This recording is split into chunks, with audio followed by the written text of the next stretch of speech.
নমস্কার বন্ধুরা, আবারও একটি নতুন ভিডিও নিয়ে আমি বৃষ্টি চলে এলাম তোমাদের মাঝে। মেয়েকে স্কুল থেকে নিতে গিয়েছিলাম, দেখো কী পরিমাণের ভিড়, অনেকক্ষণ দাঁড়িয়ে থেকে বাসটা পেয়েছি। মেয়েকে স্নান করিয়ে খাইয়ে ঘুম পাড়িয়ে রেখে ওর ঠাম্মির কাছে ঘুম পাড়িয়ে রেখে চলে এলাম। যেহেতু আমি একটা জায়গায় ট্রিটমেন্ট নেই সেরাজিমে, সেখানে চলে এলাম। যেহেতু আমার কোমরে একটু ব্যথা আছে, সিজারের সময় যে ইঞ্জেকশনটা দেওয়া হয়েছে ওটার জন্য আমার কোমরে ব্যথা করে, তাই ট্রিটমেন্টটা নিই।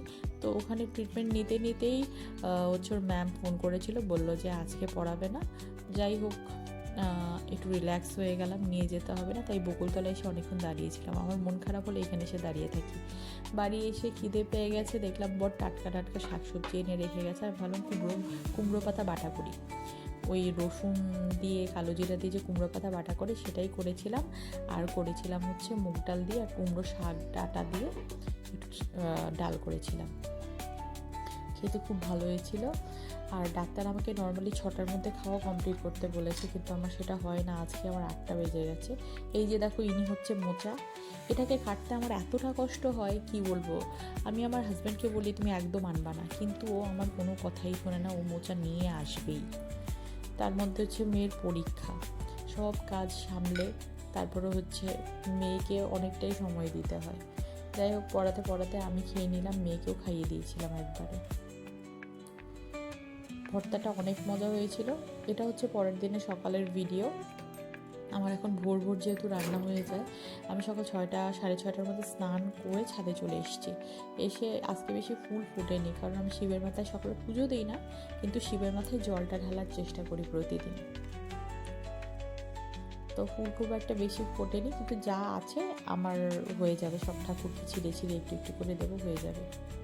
আর 9টা-10টার দিকে আমার শ্বশুর ফুল বেলপাতা যে বিক্রি করে বাইরে থেকে নিয়ে আসুক, তারপর ওটা দিয়ে আমার শাশুড়ি করে নেবে। যেহেতু ঠাকুর ঘরের ডিপার্টমেন্ট এখনও শাশুড়ি আর ননদে, যখন আমার হাতে দেবে তখন আমি করবো। এখন মোটামুটি সকালবেলা যতটুকু করার আমি করে নিই।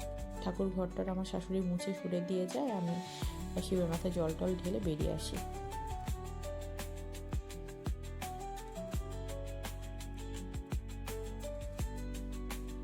মোটামুটি এই কটা ফুল হয়ে যাবে।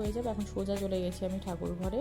আমার শাশুড়ি সবসময় আমাকে বলে, ঠাকুর জাগাতে হলে মা আগে হচ্ছে চিত্রপটগুলো, গুরুদেবের ছবি এইসব সব জাগিয়ে নেবা, তারপর হচ্ছে গিয়ে আসল মূর্তি ওঠাবে।